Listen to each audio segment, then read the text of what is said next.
On Thursday afternoon, my parents texted to cancel our family dinner. Said the restaurant had a booking problem. I'm Morgan Hayes, 28 years old. I said okay. And wired them $2,200 for their emergency roof repair. Then Saturday night, I found out they'd been at that same restaurant the whole time, laughing about how I try too hard and dress like I'm above them now. That's when I decided to find out exactly what else my family had been lying about. My name is Morgan Elizabeth Hayes and I've lived in Chicago for 6 years now. This city sits stretched along Lake Michigan in Illinois, where the air smells like deep dish pizza and ambition, and the people still avoid eye contact on the L train. I was born Morgan Elizabeth Hayes in 1996, delivered at Cook County Hospital in the same neighborhood where my parents still live, in the house my grandfather bought in 1978. If you're listening from somewhere far away, drop your city in the comments so I can see how far this has traveled. And please stay with me until the end. My corner office has floor-to-ceiling windows overlooking Michigan Avenue. 6 years now.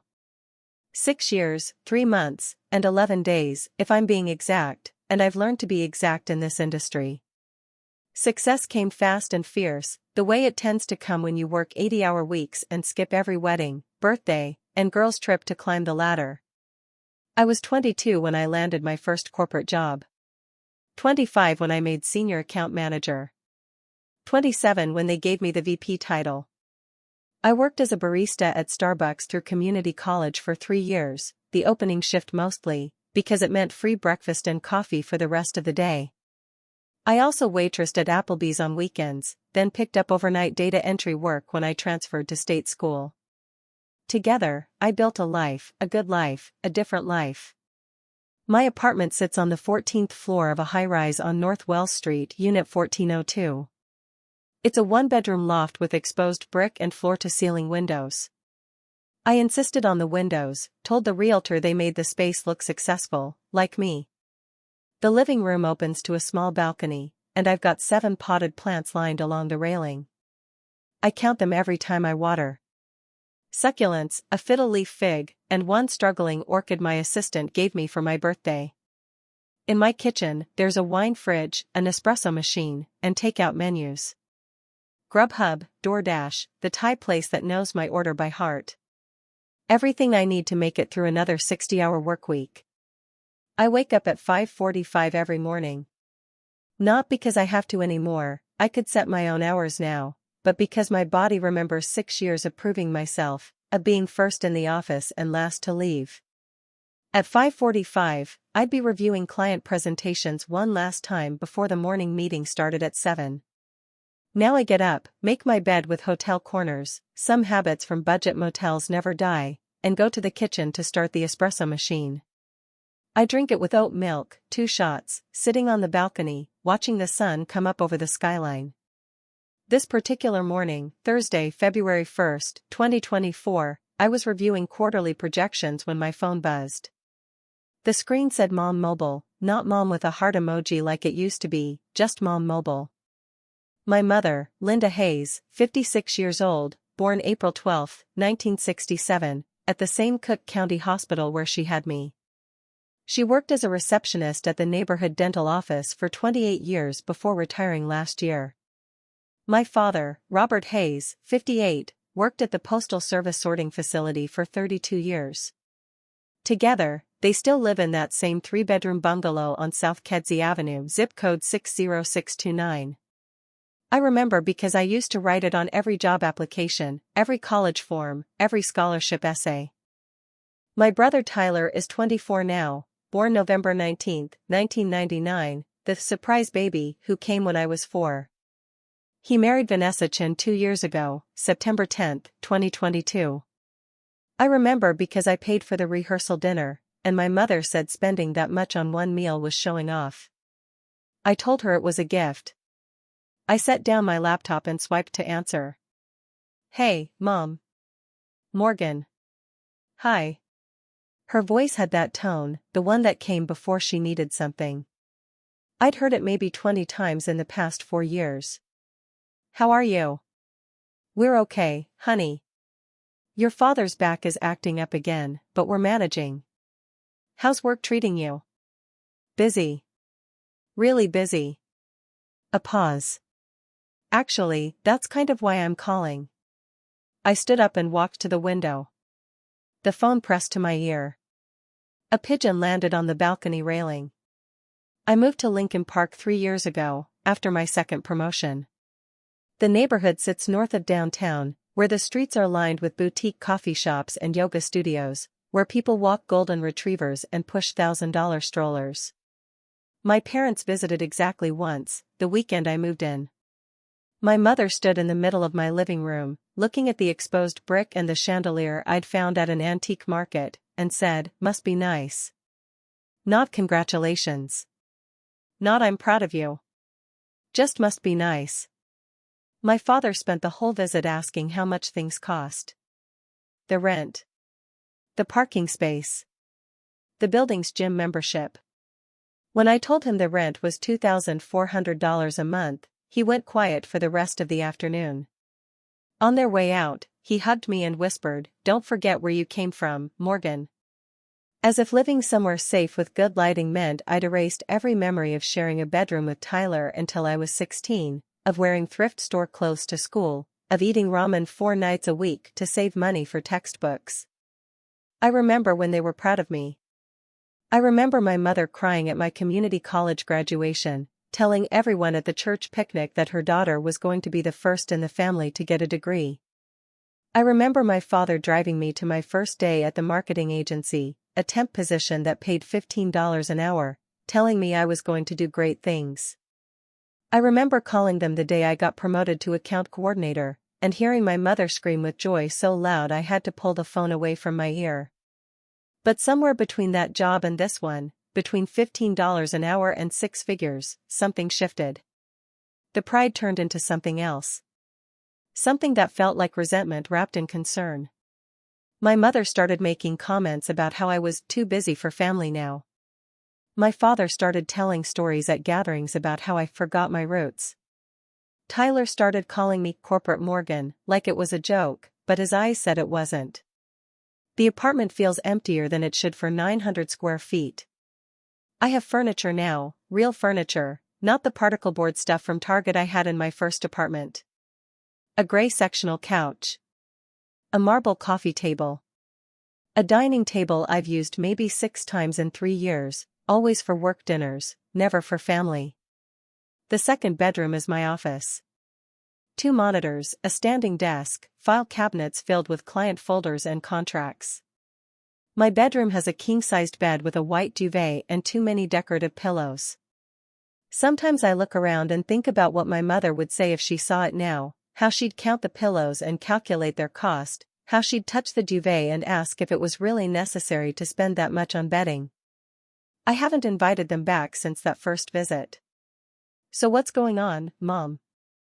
I asked, watching the pigeon peck at something on the balcony. "Well, it's about Saturday. The dinner at Serafina's. We'd planned it 3 weeks ago. My father's birthday. The reservation was for 5, my parents, Tyler, Vanessa, and me. I'd already bought his gift, a leather wallet I'd had monogrammed with his initials. It was sitting in a gift bag by my front door. What about it? The restaurant called this morning. They double-booked the reservation. Can you believe that? A place that expensive and they can't even keep their bookings straight. I felt something tighten in my chest, but I pushed it down. Oh. That's frustrating. I know. I tried to sort it out with them, but they were fully committed for the whole weekend. No tables available. So we're going to have to reschedule. Okay. I kept my voice even. When were you thinking? Maybe sometime next month? Things are so busy right now anyway. Your father's been working overtime at the facility, and Tyler and Vanessa just got back from that trip to Michigan. Everyone's exhausted. Next month. Always next month.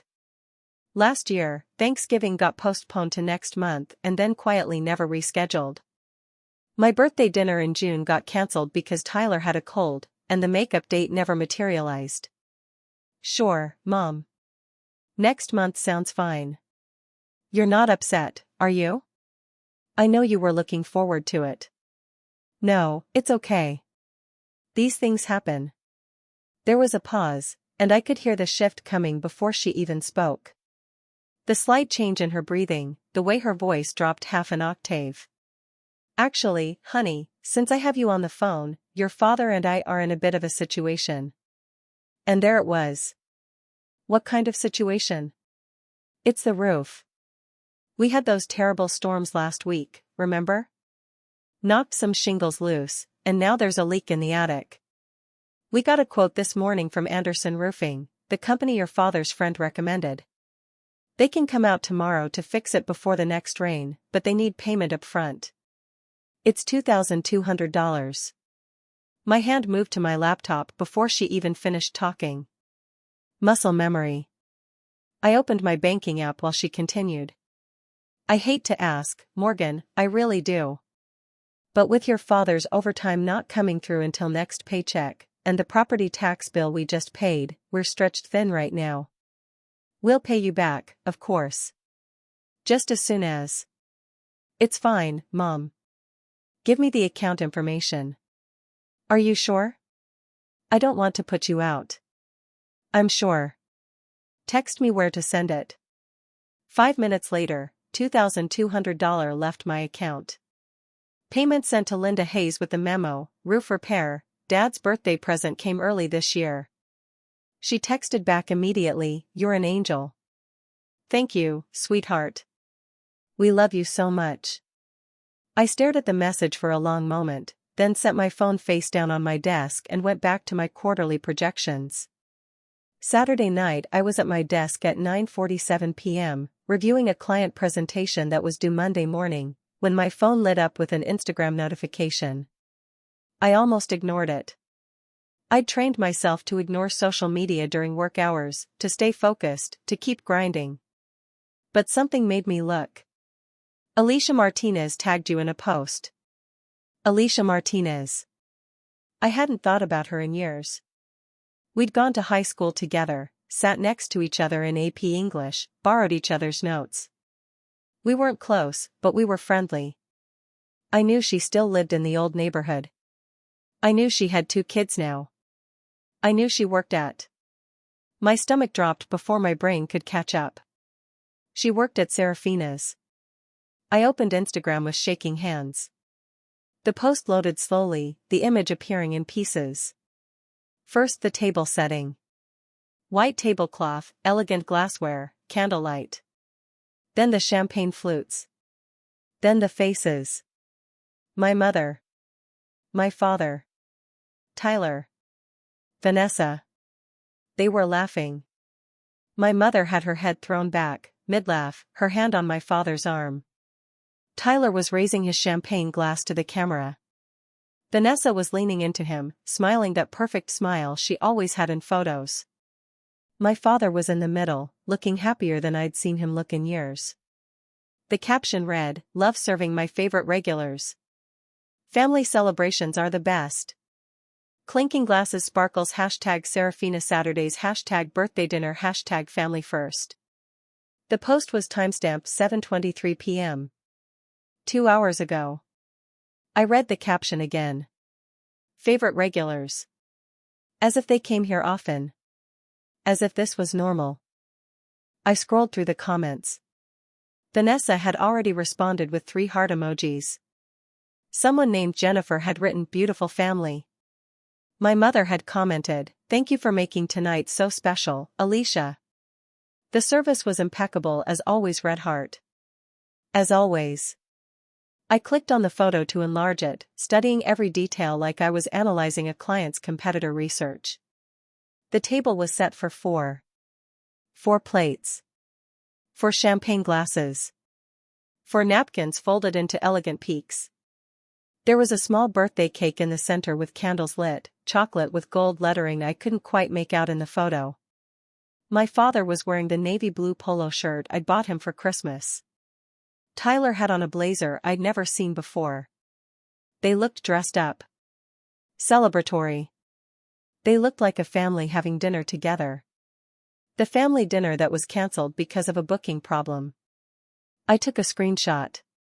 Then I went back and read every comment, studied every emoji, looked for any explanation that would make this make sense. Maybe it was an old photo Alicia was just now posting. Maybe it was from a different night. Maybe. But the timestamp was right there. Saturday, February 3rd, 2024. 7:23 p.m. Tonight. I sat in my office, surrounded by my monitors and my marble desk and my ergonomic chair, and felt something crack open inside my chest. Something that had been holding together for a very long time.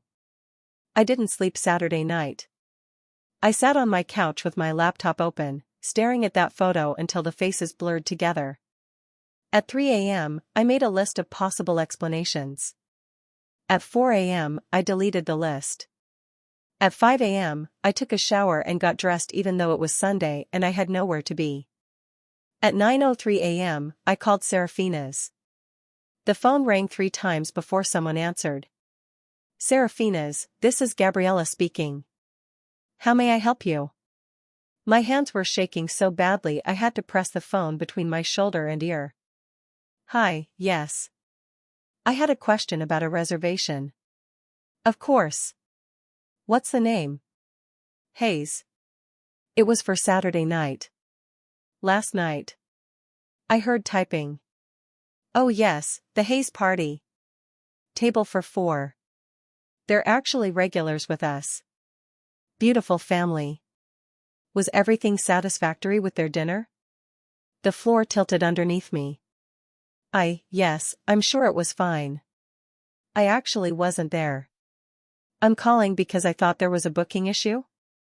I was told the reservation had to be cancelled. More typing. A pause. Cancelled? No, I'm not seeing that in our system. Let me check with my manager, hold on just one moment. The hold music was classical, something soft and elegant. I counted the seconds. 43 of them. Hi, yes, I'm back. I spoke with Maria, she was working the floor Thursday when the modification was made. The Hayes party did call Thursday afternoon to adjust their reservation, but it wasn't a cancellation. They just reduced the party size from 5 guests to 4. The reservation itself remained active for Saturday at 7 p.m. From 5 to 4. Yes, exactly. Is there an issue? If someone in your party was turned away, that would be completely unacceptable and… No. No issue. Thank you. I hung up before she could say anything else. From 5 to 4. They'd called on Thursday. The same day my mother called me to cancel. The same day she told me the restaurant had double booked. The same day she asked for $2,200 for a roof repair that probably didn't exist. They didn't cancel our family dinner. They uninvited me from our family dinner. I opened my banking app and looked at the transaction from Thursday. $2,200 sent to Linda Hayes. Roof repair. Then I opened Instagram again and zoomed in on the photo. On the table, partially visible behind the birthday cake, was a shopping bag. I enlarged it as much as the resolution would allow. The logo was blurry but unmistakable, a distinctive interlocking pattern I recognized from Michigan Avenue. Gucci. I sat on my couch in my Lincoln Park apartment with the floor-to-ceiling windows and the exposed brick and the decorative pillows my mother had counted, and I started to laugh. Not because anything was funny, but because the alternative was screaming, and I had neighbors. I laughed until I couldn't breathe, and then I called Casey. Casey arrived at my apartment 40 minutes later with 2 bottles of wine and her laptop bag. She took one look at my face and didn't ask if I was okay. She just opened the wine. Show me, she said, settling at my dining table. I handed her my phone with the Instagram post still open. She studied it for a long moment, then looked up at me. When did they cancel on you? Thursday afternoon. Same day they reduced the reservation from 5 to 4. And the roof money? Same phone call. $2,200. Wired it in 5 minutes. Casey set down her wine glass and opened her laptop. Okay. We're doing this properly. Get your bank statements. All of them. Going back as far as you can. We worked in silence for the first hour. I logged into my banking portal and started pulling transaction histories while Casey created a spreadsheet. Date. Amount. Memo. Stated reason. Actual event. She was methodical about it, the same way she approached her job as a data analyst. Every transfer to my parents got its own row. November 18, 2023, I said, reading from my screen. $3,500. Memo says Tyler medical emergency. Casey typed it in. What was the emergency? I pulled up my text messages, scrolling back. Appendicitis. Mom said he needed surgery and they didn't have enough to cover the deductible. I kept scrolling. Found a photo Tyler had posted 3 days later. Him and Vanessa at Top Golf, drinks in hand, laughing. No surgical scars. No recovery time. Next, Casey said. September 2, 2023. $1,800. Car transmission repair. Was there a family event around then? I checked my calendar. Checked my mother's Facebook. There it was. September 4th, Labor Day cookout at Uncle Jim's house.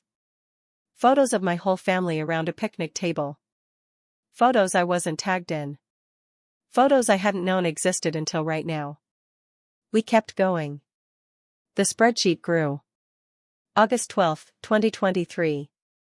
$4,200 for foundation issues. August 14, Tyler's birthday dinner at Gibson Steakhouse. Photos on Vanessa's Instagram. June 3, 2023. $2,800 for a new furnace. June 6, Father's Day brunch at the country club I didn't even know my parents had joined. March 19, 2023. $1,900 for property taxes. March 21, my mother's birthday dinner. The whole family at Vermilion. Tyler posted a video of them singing happy birthday. Casey stopped typing. Morgan. When's the last time you were actually invited to something? Not cancelled on. Actually invited. I thought about it. Scrolled through my calendar. My photos. My messages. Christmas, I said finally. Christmas 2022. 14 months ago. She turned her laptop toward me. The spreadsheet showed 23 transactions. 23 transfers to my parents over 4 years. The total at the bottom made my vision blur. $38,470.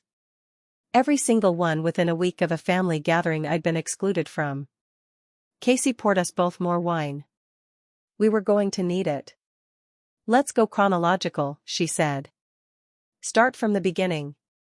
When did you get your first real job? June 2020. Assistant account manager at Crawford & Associates.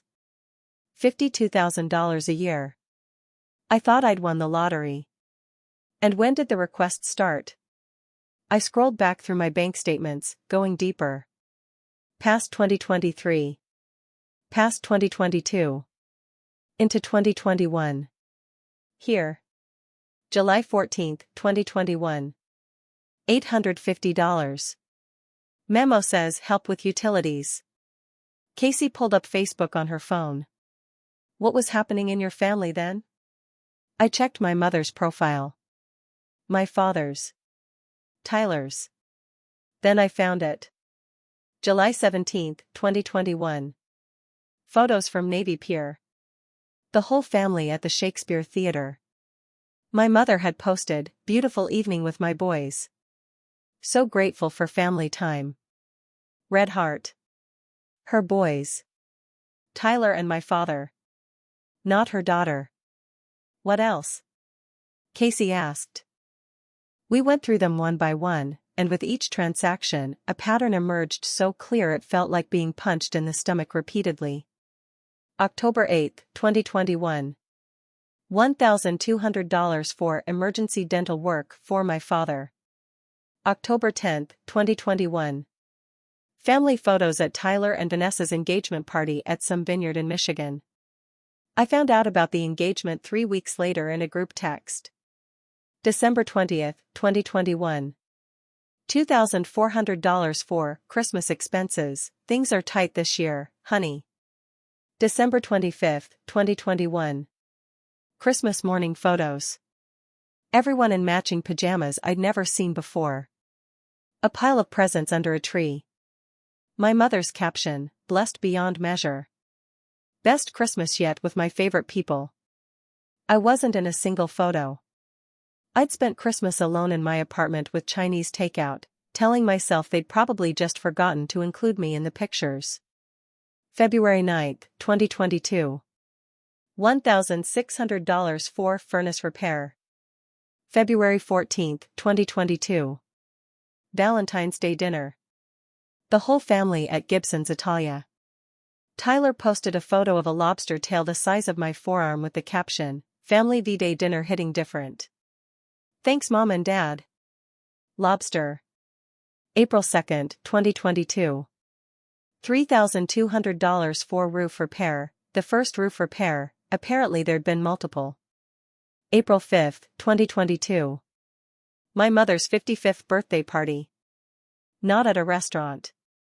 At someone's house. A catered event with a bartender and a 3-tier cake. Vanessa's Instagram story showed at least 40 people. I'd been told it was just a small family thing and that my mother didn't want any fuss this year. I'd sent flowers. Roses. Expensive ones. Yellow, my mother's favorite. There was one photo of them wilted in a vase in the background of someone's selfie. No thank you text. No mention. May 28, 2022. $950 for car insurance, your father got in a little fender bender. June 1st, 2022. Family trip to Starved Rock State Park. 2 days of hiking photos. Picnic photos. Tyler and my father fishing. My mother and Vanessa doing yoga on a bluff at sunrise. The caption, making memories with the people who matter most. July 22nd, 2022. $2,100 for property tax bill. July 24th, 2022. Tyler's 23rd birthday. Dinner cruise on Lake Michigan. Champagne. Fireworks. Someone had rented out part of the boat. The photos looked professionally taken. September 6th, 2022. $1,750 for washer and dryer, old ones finally died. September 9th, 2022. Labor Day weekend at someone's lake house. 3 days of jet skiing, bonfires, s'mores. My mother tagged it annual family getaway. Annual. As if they'd been doing this for years. They had been. I just hadn't been invited. October 15th, 2022. $2,800 for Tyler's medical bills, please don't tell him I asked you, he's embarrassed. October 18th, 2022. Tyler and Vanessa's wedding shower. The one I'd been told was just a girl's thing with Vanessa's family. The photos showed my mother, my aunts, my female cousins. 20 women I was related to. Not one of them had mentioned it to me. November 23rd, 2022. $3,400 for Thanksgiving expenses and helping Tyler and Vanessa with their apartment deposit. November 24th, 2022. Thanksgiving at my parents' house. Full spread. Turkey, ham, 3 types of pie. 14 people around the table. There was a kids' table now. My cousin's children. The next generation. I'd been told Thanksgiving was cancelled that year because my mother was too tired to host. I'd eaten Thanksgiving dinner at Casey's parents' house. When they'd asked where my family was, I'd lied and said we were doing a low-key celebration this year. December 23rd, 2022. $5,200. The largest transfer yet. Memo, emergency, water heater burst and flooded basement, need immediate repairs before Christmas. December 25th, 2022. Christmas morning. The matching pajamas were back. The tree was bigger. The presents covered half the living room floor. My mother's post, "Every year gets better. So grateful for this crew." Red heart Christmas tree. That was the last time I'd been invited to anything. Christmas 2022. I'd shown up with gifts for everyone. A cashmere scarf for my mother. A tool set for my father. A KitchenAid mixer for Tyler and Vanessa. I'd spent $800 total. I remembered that day so clearly now. How quiet everyone had been. How they'd opened my gifts with forced smiles and quick thank yous before moving on to the next present. How my mother had said, "You didn't have to spend so much, Morgan," in a tone that didn't sound grateful. How Tyler had joked, "Must be nice having all that corporate money," and everyone had laughed except me. How I'd left before dinner, claiming I had a work emergency, because the silence felt louder than any conversation we'd ever had. After that, nothing. No more invitations. Just requests. January 11th, 2023. $1,900. February 17th, 2023. March 19th, 2023. On and on through the months, through the seasons, through every holiday and birthday and family milestone that I paid for but wasn't invited to attend. Casey had stopped typing. She was just staring at the screen, her jaw tight. "Morgan," she said quietly.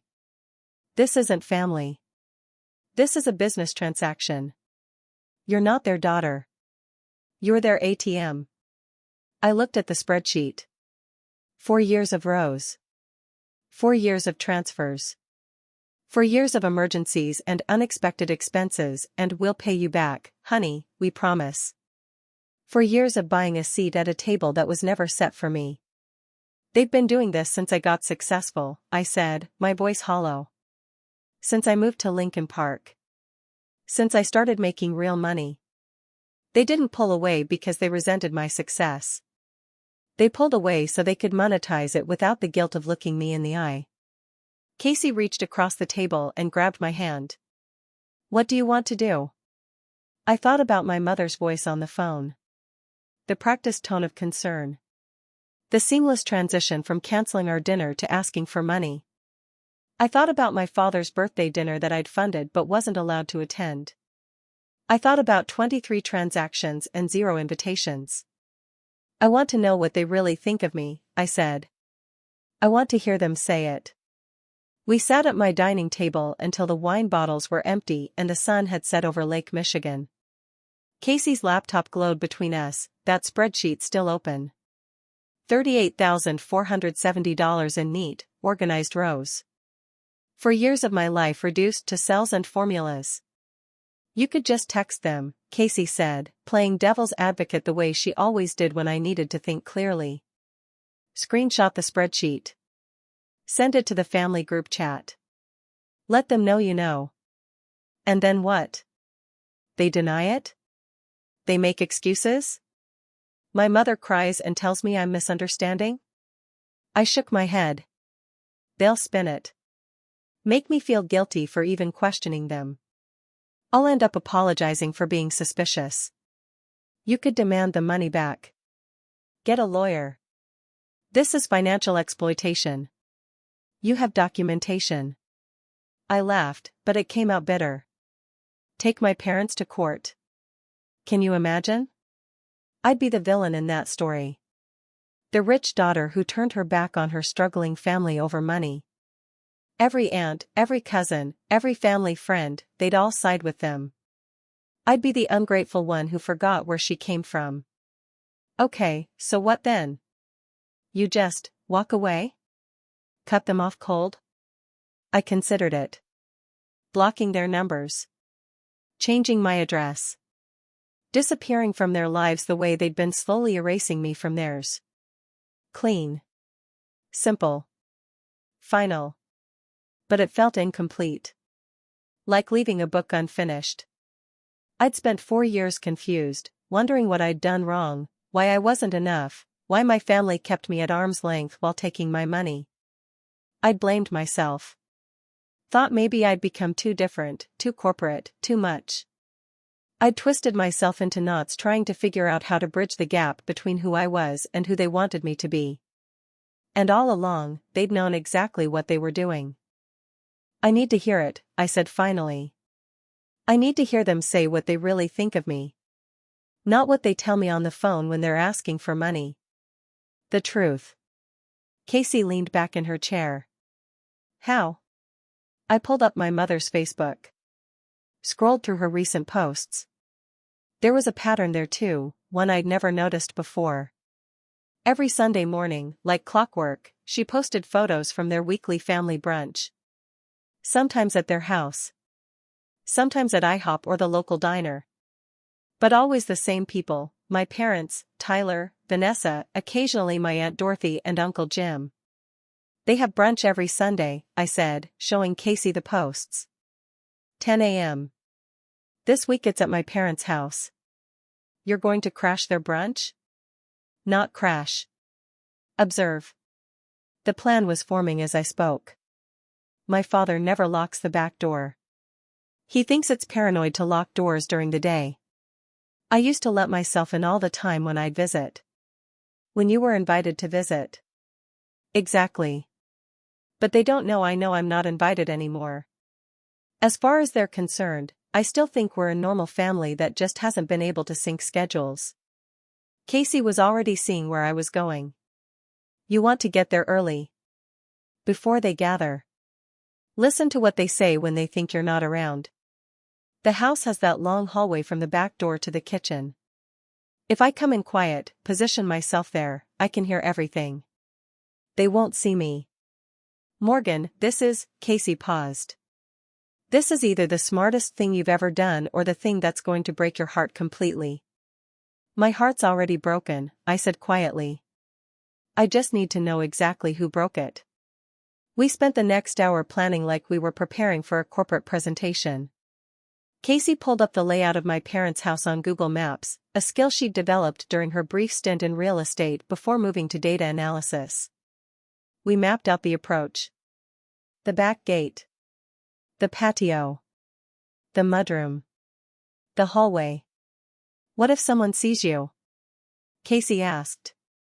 The neighbors? I'm their daughter. I have every right to be there. They'll probably just wave. I meant your family.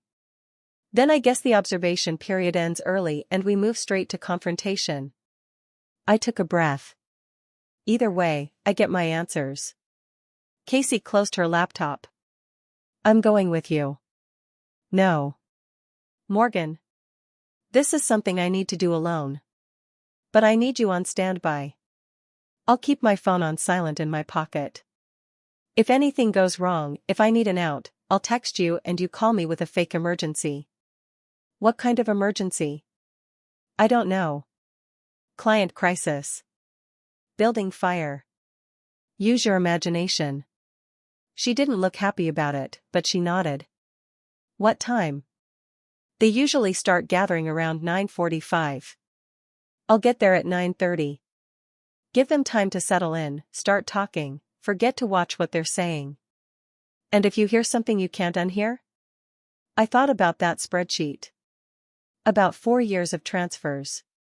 About my mother's voice saying you're an angel every time I sent money. About being reduced from 5 people to 4. Then at least I'll know the truth, I said. At least I'll stop wondering what I did wrong. At least I'll stop trying to earn my way back into a family that never wanted me there in the first place. Casey reached across the table and squeezed my hand. For the record? You didn't do anything wrong. You got successful. You worked hard and built a life. That's not a crime. It is in their eyes. Then their eyes are the problem, not you. We sat in silence for a moment, the city lights twinkling outside my floor-to-ceiling windows. Somewhere out there, in a bungalow on South Kedzie Avenue, my family was probably sitting down to dinner. Maybe they were laughing about something. Maybe they were planning next Sunday's brunch. Maybe they were discussing what emergency they'd invent next time they needed money. Maybe they weren't thinking about me at all. Sunday morning, I said. 9:30 a.m. I'm going to find out exactly what my family thinks of the daughter they've been using as a bank. Sunday morning came with clear skies and temperatures in the low 40s. I woke at 6 a.m. without an alarm, my body vibrating with the kind of nervous energy I usually reserved for major client presentations. I made coffee I didn't drink. I changed outfits 3 times before settling on black jeans and a simple sweater, nothing designer, nothing that screamed corporate Morgan. I wanted to blend in. Be invisible. Casey texted at 8:15, "You sure about this?" I replied, "No. But I'm doing it anyway." Her response was immediate, "Phone charged?" 100%. On silent. In my pocket. I'm 10 minutes away if you need me. Just say the word. I left my apartment at 8:50. The drive from Lincoln Park to my parents' neighborhood took 32 minutes on a Sunday morning with light traffic. I knew the route by heart, had driven it hundreds of times over the years for dinners and holidays and casual visits back when I was still welcome. The neighborhood looked exactly the same as it always had. Small bungalows with chain-link fences. Cars parked on the street. Kids' bikes in driveways. My father's house was on the corner, the white one with black shutters and the wheelchair ramp he'd installed for my grandmother before she died. I parked 3 houses down, across the street, where my car wouldn't be visible from their windows. Tyler's Honda was already in the driveway. Vanessa's silver Lexus was parked behind it. They were early. At 9:28, I got out of my car and walked down the sidewalk like I belonged there. Because I did belong there, didn't I? I was their daughter. This was my childhood home. I'd learned to ride a bike in this driveway. I'd planted tomatoes in that backyard garden. I'd sat on that front porch doing homework on summer evenings. Mrs. Chen from next door was getting her mail. She waved. "Morgan. Haven't seen you in ages." I waved back, smiling. "Just visiting. How are you?" "Can't complain." "Tell your mother I said hello." "Will do." Normal. Easy. Like nothing was wrong. I walked around to the back of the house, my heart hammering so hard I could feel it in my throat. The gate was unlocked, just like always. The backyard was neat and trim, my father's pride and joy.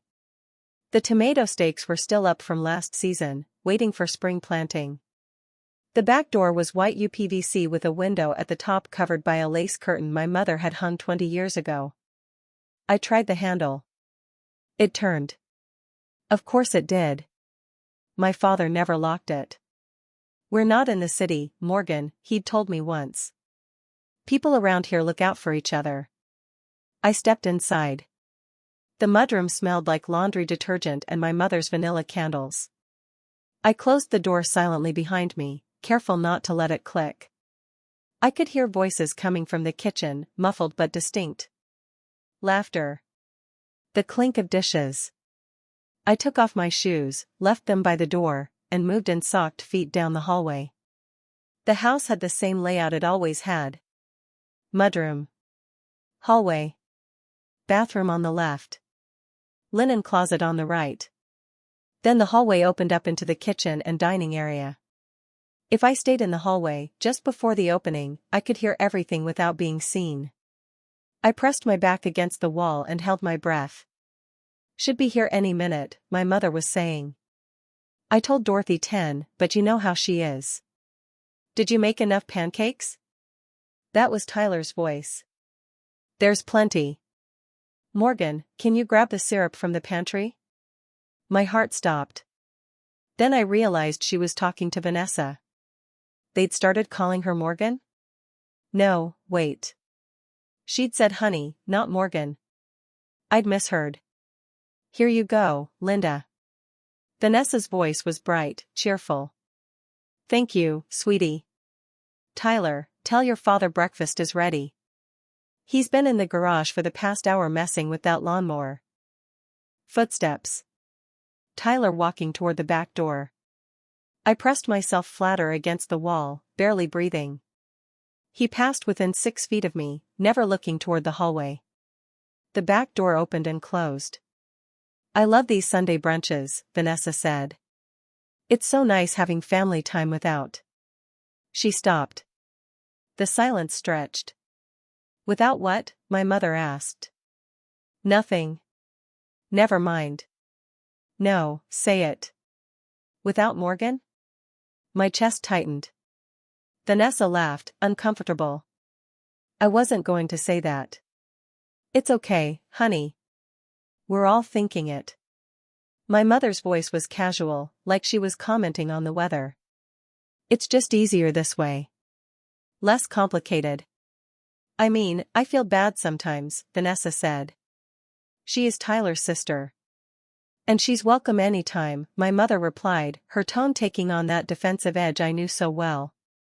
She's the one who's always too busy. Always working. Always in meetings. We invite her to things and she can't make it. That was a lie. A complete, blatant lie. I hadn't been invited to anything in over a year. The back door opened again. Tyler and my father's voices joined the mix. Smells good, Lynn, my father said. Is that bacon? Turkey bacon. Doctor's orders, remember? Right, right. They settled around the table. I could hear chairs scraping. Plates being passed. The comfortable rhythm of a family sharing a meal. So, my father said. Tyler, how's that new gaming setup working out? My blood went cold. It's amazing, Dad. Thanks again for the early birthday present. That PlayStation 5 is incredible. Well, thank your sister, my father said, and I heard the smile in his voice. She's the one who paid for it. They laughed. All of them. Like it was a joke we were all in on together. Except I wasn't in on it. I was standing in the hallway of my childhood home, listening to my family laugh about stealing from me. I should have left right then. I should have walked back out the door, gotten in my car, and driven away. But I couldn't move. My legs had turned to cement. My back was pressed against the wall of the hallway, and I was trapped by my own need to hear more. She doesn't even ask what the money's for anymore, Tyler said through a mouthful of what sounded like pancakes. Just sends it. Like clockwork. That's because she feels guilty, my mother said. There was the sound of coffee being poured. She moved to that fancy neighborhood, got that fancy job, and now she thinks money fixes everything. Thinks it makes up for the fact that she barely calls, barely visits. I barely visit because you never invite me, I wanted to scream. I barely call because every conversation ends with you asking for money. I still think we should have invited her yesterday, Vanessa said quietly. It felt weird, celebrating Bob's birthday without her there. She wouldn't have fit in, my mother said, her voice matter of fact. You saw what happened at Christmas 2 years ago. She shows up with those expensive gifts, making everyone feel uncomfortable. Walking around in her designer clothes, talking about her corner office and her client meetings. It's exhausting. She was just trying to share her life, Linda, Vanessa said, and I felt a small surge of gratitude that someone was defending me. She was showing off, my mother corrected. There's a difference. And honestly? It's embarrassing. The way she talks now, the way she dresses. Like she's better than us. She does look down on us, Tyler added. Come on, Vanessa, you've seen it. The way she looks at this house now. Like she's slumming it when she visits. Remember when she suggested Mom and Dad should upgrade to a nicer neighborhood? I had never said that. Never. I'd mentioned once, that there were some nice senior communities with good amenities if they ever wanted to downsize. That was it. And those shoes she wore to Christmas, my mother continued, warming to her subject. Do you know how much those cost? I looked them up. $800. 4 shoes. While your father and I are struggling to keep up with bills. Struggling with bills I was paying. Bills that didn't exist. The designer bags too, Vanessa said, and my small surge of gratitude evaporated. I mean, I get treating yourself, but she brings them here like she's making a point. Like, look what I can afford that you can't. She's become one of those people, my mother said, her tone dripping with disdain. You know the type. Grew up poor, got a little money, and now she's desperate to prove she's not like us anymore. It's tragic, really. Trying so hard to be something she's not. The saddest part is she doesn't even have anyone, Tyler said. No boyfriend, no husband, no kids. Just work and that empty apartment. At least we have each other, you know? Real relationships. Real family. The irony was so thick I almost choked on it. I had no one because they'd systematically excluded me from every family gathering for 4 years. I had no one because I'd spent every weekend and holiday trying to prove myself to people who were mocking me behind my back. Well, she has her career, my father said, speaking for the first time in a while. And her money. That's what matters to her. Speaking of which, Tyler said, and I heard the grin in his voice. Thanks again for the PlayStation, sis. That roof repair money came in clutch. Tyler, Vanessa said, sounding uncomfortable. What? It's not like she's going to find out. And even if she did, what's she going to do? Demand it back? Make a scene? Tyler laughed. Morgan doesn't make scenes. Morgan writes checks and pretends everything's fine because she's desperate to stay connected to us. It's kind of sad, actually. It's not sad, it's pathetic, my mother said. There was no heat in her voice. Just cold observation. She's so afraid of being alone that she'll do anything to maintain the illusion that we're a close family. Even when it's obvious we're not. I mean, we're close, Tyler said. Just not with her. Well, she made her choices, my father said. She chose her career over family. Chose money over relationships. Can't have it both ways. But she still pays for things, Tyler said. So that's something. That's everything, my father replied, and I heard him take a sip of something. Coffee, probably. Morgan's easy. She always has been. You mention family, mention being in a tight spot, and she hands over her wallet without a second thought. It's almost too easy, honestly. Bob, my mother said, but she was laughing. What? I'm just saying. We ask, she sends. No questions. No pushback. It's like having a daughter-shaped ATM. They all laughed. Every single one of them. My mother, my father, my brother, my sister-in-law. Sitting around the table eating turkey bacon and pancakes I'd probably paid for, laughing about how easy it was to manipulate me. How much did we get from her this time? Tyler asked. $2,200, my father said. Roof repair. Already deposited. What was it really for? Your PlayStation was $1,800. The dinner last night was $350 with tip. The rest went into savings. We should hit her up again soon, Tyler suggested. Say the furnace is acting up or something. Winter's coming. Let's give it a few weeks, my mother said, ever practical. Don't want to seem too desperate. Besides, she just sent money Thursday. If we ask again too soon, even Morgan might start asking questions. Fair point, my father agreed. We'll wait until March. Maybe say the property taxes came in higher than expected. That's a good one, Tyler said. That worked last year. I stood in the hallway, invisible and silent, listening to my family plan their next con. Listening to them reduce me to a checking account with sentimental attachment. Listening to them laugh about my loneliness, my desperation, my pathetic need to belong. And in that moment, something inside me didn't break. It crystallized. Hardened. Became something sharp and clear and unbreakable. They were right about one thing, I had made choices. I'd chosen to work hard. To build a life. To be successful. And I'd thought, foolishly, desperately, that success would finally make them proud. That money would bridge the gap between who I'd been and who I'd become. But you can't buy love from people who see you as an ATM. You can't earn respect from people who resent your success. You can't maintain a relationship with people who prefer you at a distance, close enough to fund their lifestyle but far enough that they don't have to deal with the embarrassment of your presence. I pulled my phone from my pocket. My hands were steady. Steadier than they'd been in years. I opened the voice recorder app and pressed record. Then I stepped out of the hallway and into the kitchen doorway. 4 faces turned toward me. My mother, mid-sip of coffee. My father, fork halfway to his mouth. Tyler, frozen with a piece of bacon in his hand. Vanessa, her eyes going wide. Morgan, my mother gasped, the coffee cup clattering onto the table. "What are you? How long have you?"